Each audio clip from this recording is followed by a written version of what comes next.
Hi, everyone. Thanks for joining the Zoom meeting today. I appreciate your presence. And Leon, are you able to get your camera started for us so we can see your face? If 1 minute. oh, okay, all right, that's fine. So, I see we have somebody new here today too. Great, thanks for joining us. Anyway, Samantha, you had talked about the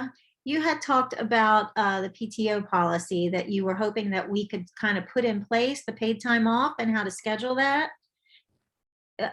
You're on mute, Samantha. What? Okay. Are you able to unmute? It's the button down toward the bottom. No, you're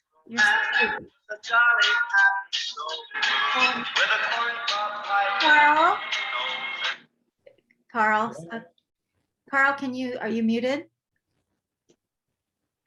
Thank you, Samantha. I'm sorry about that. Can you talk to us? You're still muted, Samantha. Are you able to? You can't get your microphone to work? Okay, maybe keep trying. I think you wanted us to talk about PTO and how we should each start scheduling that with each other so that we're not like everybody taking off at the same time. And I think that's a great idea because it's important for all of us to have some presence here for the rest of the staff. And Samantha, I know you probably have something important going on. Can you be more, Carl? Hey, Carl. I was just wondering what your thoughts are too on the PTO policy we'd want to put in place. Oh, I'm sorry. I missed that question. I was getting a glass of water. No, we were talking about PTO, which is like a paid time. Oh, here we go. I figured it out. Oh my gosh. Hey, did you send out an agenda on this? Because I need to take some notes on it. I actually did not do that. That's a great idea. You know what, I can work on that. And is it okay if I send it out to everybody after the meeting? Works for me. Okay. If you have an email, I can send you my email address. Carl, Leon, did you have something that you wanted to say? Oh, I'm sorry. I was speaking to somebody in the background. I'm back. Oh, okay. If you could just mute, I'd appreciate that. Oh, Gwen, can I get your email address so I can send you information? Sure, Carl, you can get that. It's floydg@etown.edu. Let me know if you got that. I can repeat it. What was that at? How much longer is this meeting going to be? I actually have an appointment here soon. Well, the meeting was scheduled for 30 minutes and we've only been on here, I think, for maybe 3. So we've got about 27 minutes left for the meeting. Okay, yeah, thanks. Yeah. Is that okay? Okay, all right. Carl, you had a question, I thought. Did you get my email address? I got your email address. Thank you. I think I got it right. Okay, do you want to It was Gwen Z at eTown, and is eTown spelled out? It's ETOWN, but it's Floyd G. Floyd, like the band, Pink Floyd, no relation. And so it's Floyd G at etown.edu. Have you ever seen them, Pink Floyd? No, Carl, I have. I love Pink Floyd. I actually have a record here. Yeah. Dark Side of the Moon. I'm actually starting to feel comfortably numb. But Leon, we lost you again. Are you still there? Oh, yes, I'm here. 1 second. Oh, okay. Leon, if you click on the little button that looks like a camera, we might be able to see you. That might be helpful. Thank you for that, Carl. I love it when a team works together. Anyway, we were talking There about you go. PTO policy. Does anybody have any thoughts on how we would want to move forward with that? Okay, I'll tell you what, how about if I just pull together some of my own thoughts and I can send that out along with the agenda after the meeting. Is everybody okay with that? And you know, guys, I have to tell you, I'm not sure this is really working, this kind of virtual meeting for us. Maybe we need to do a little investigation and some research on ways that could make this a little bit more productive. What do you think? Okay. I agree. All right. Well, it just so happens that I have a presentation I can share. So if you're up for it, I'm going to share my screen now.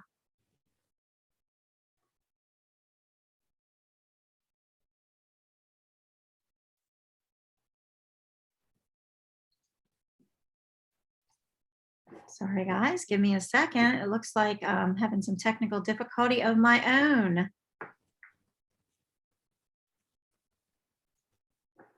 All right, here we go.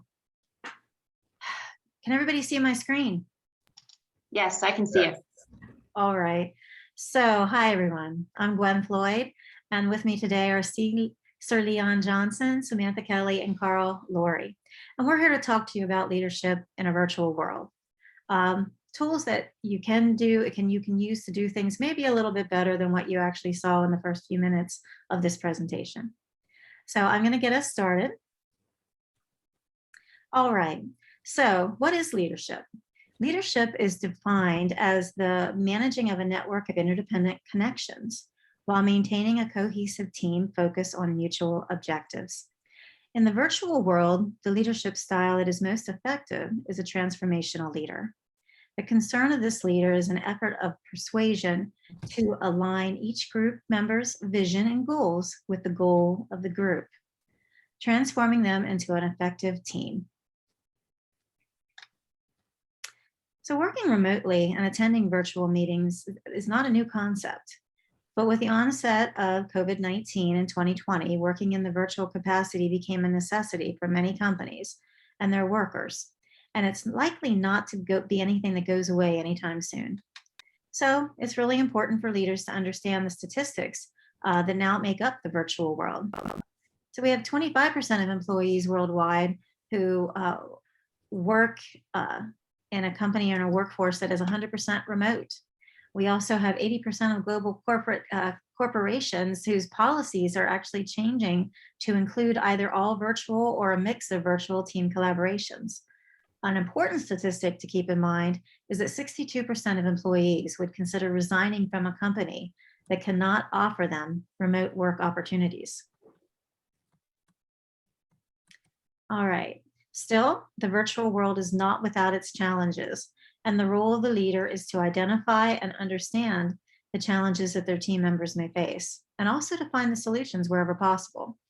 Communication and collaboration and loneliness were listed as the top 2 challenges for virtual teams in 2020. Interestingly, culture has always been included as a challenge for teams. However, in a 2018 study, 76% of virtual teams reported that cultural diversity improved the success of their team. And leaders should remember that, because inclusiveness and diversity training is a wise consideration for any team, whether it's virtual or in person. So what's missing? A good leader will take the time to understand how their team members are feeling and where they may be struggling to fit into the virtual world. With a switch from in-person to virtual meetings, leaders may have to adapt their communication styles and processes to meet the needs of their team. They may find that their team members experience lower attention spans and are technologically challenged. They will also not have the traditional gauge of body language to fall back on. Facial expressions, nonverbal clues, and gestures aren't always as obvious in the virtual world. And leaders need to be very observant to the distractions that are affecting their team members when they're working remotely. And with that, I'm going to pass you on to Carl, who can speak to you a bit about the 4 areas of focus that can improve a leader's virtual team leadership. Hi, I'm Carl. The next couple of slides we're going to be walking through will be sharing some pointers and tools for overcoming challenges to holding virtual team meetings. We have an acronym, RAMP. 4 areas a leader can focus on to help overcome the challenges are relationships, accountability, motivation, and process. If we're going to start out with relationships on the next slide, the leadership of the group members needs to have a solid foundation. I'm sure we've all been on groups where that foundation was poorly constructed. And for the most part, we either spent way too much time constantly patching the foundation, or the foundation just eventually crumbled. It is important to understand that creating the foundation takes time, and it will be built on trust. Strong relationships will most likely not happen after just one meeting, so you should not expect for that to be. The foundation of trust is built in layers. They're very delicate. It's a balance and can very easily be broken when the trust is broken. So building trust builds respect and empathy. Building respect leads to much more open communication with the team. When you have that open communication, knowing that the members are being heard, the group will experience more productivity and better conflict resolution. Moving on to the next slide there, accountability. We will want to make sure that we have an outline of our responsibilities for the members of the team. It's important to have a discussion on the reliability and accountability at the onset of the first group meeting. You want to make sure that you make accountability a group ground rule, just like being punctual, responding to emails in a timely manner, etc. Accountability will help build the group foundation. So thinking back onto the R in RAMP for responsibility, accountability also helps build trust. So now we have the responsibility and the accountability both helping to build that trust in the group. The accountability will help group members understand how each person's responsibilities affect the team. It's important that everyone know how they fit into the bigger picture on the team, and when they don't do their part, how that affects the team as a whole. It's important also to stay on topic, bring people back into the group discussion when they wander off too far. Sometimes people need reminded that all of the group members are accountable for the productivity of the group. So with that, you want to also set deadlines and maybe develop some metrics for some successful goals to measure. They're both great accountability tools, these deadlines and developing metrics. Moving on to motivation. Successful teams have members who are engaged and feel as though they are part of the team. Make sure we are actively listening to each other. A key factor to keeping people engaged is making sure they are given the opportunity to speak. But when they do speak, it's very important that the other members of the group hear what they are saying. If you're starting a new group, everybody doesn't know everybody, you can use some icebreaker questions. Let everybody go around and introduce themselves to the team.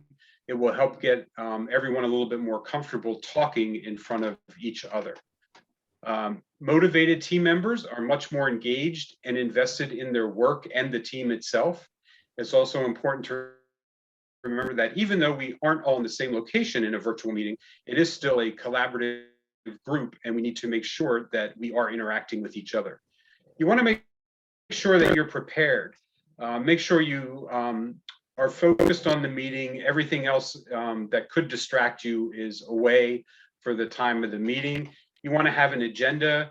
You want to share that agenda with the team so they know what the topics are that are going to be discussed in that meeting. You do want to really try to avoid being the only person speaking. People, when they join groups, don't generally join just to hear a lecture or a one-sided message. They want to be involved in it, and they want to help with changing and solving the issues as well. Keeping people engaged. If it's a longer meeting, longer virtual meeting especially, you want to maybe schedule some breaks, some group stretching activity, maybe some fun trivia questions to throw around the room to keep people connected to their computers. Moving on to process. You want to make sure you have the proper access and the proper tools to hold the meeting. You want to know the tools that you are using the tools to their maximum benefit. Get to know the meeting room functions, how to mute yourself, how to mute others if you need to do that. Just knowing how to maneuver through the application itself will help you have some overall confidence in the meeting that you're holding.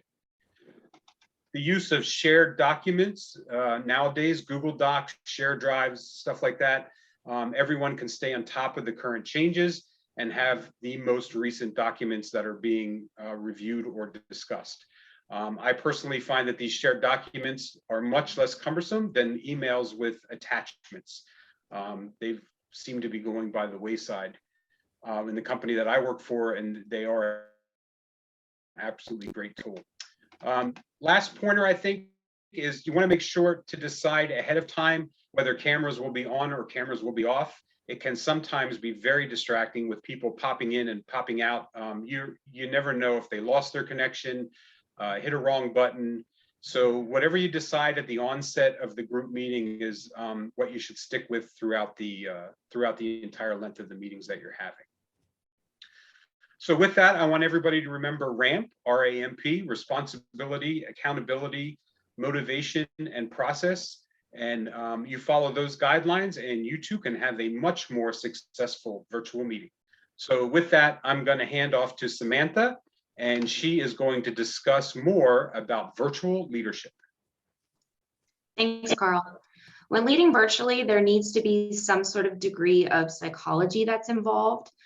Some of the basic needs that have been identified for group members are competence, relatedness, and autonomy. Leaders can support these aspects by showing that they are confident in their team's abilities. They can support it by avoiding micromanaging and showing that they can relate to their team members. The result of implementing each of these leads to higher quality work, a team that's more likely to collaborate, and creating more effective ways for tasks to be completed, as well as establishing a shared vision. Next slide, please. There was a study performed on some groups that met virtually in Finland. The purpose of the study was to find what behaviors each leader of each group exhibited to establish a cohesive and collaborative environment. On the slide, you'll see the procedures that were used and the methodology in the study that summarizes how the information was gathered. There was supporting research presented in the study that when leaders displayed nurturing aspects, that it helped the members of the team to feel as though they were part of a group and create a common workable role among group members. Next slide, please. After all the data was collected and it was analyzed, it was discovered that the behaviors that were consistent among each group leader was catering to the individual, giving positive feedback, reiterating common goals and workings, and encouraging team activities with face-to-face interactions. Next slide.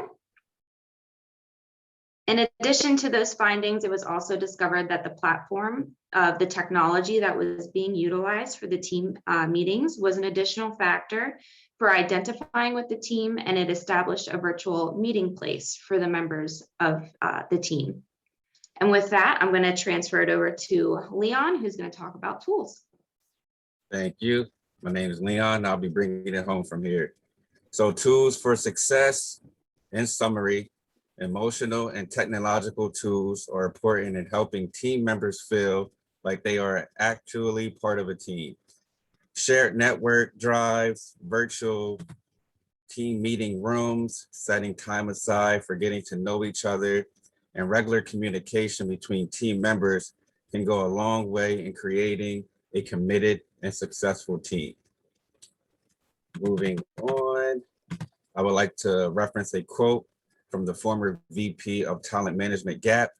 The things that are good teams are the same as with traditional teams, but they became even more important in virtual teams.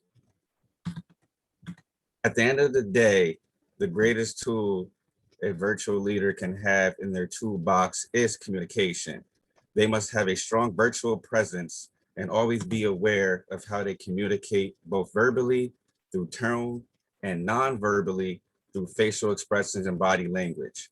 The ability to communicate empathy, trust, and enthusiasm through virtual communication tools such as text, email, is also important for the successful virtual leader. So in conclusion, communicate, communicate, communicate. That brings us to the end. We'd like to thank you for our time. And if you have anything that you heard on here that piques your interest, here are our references.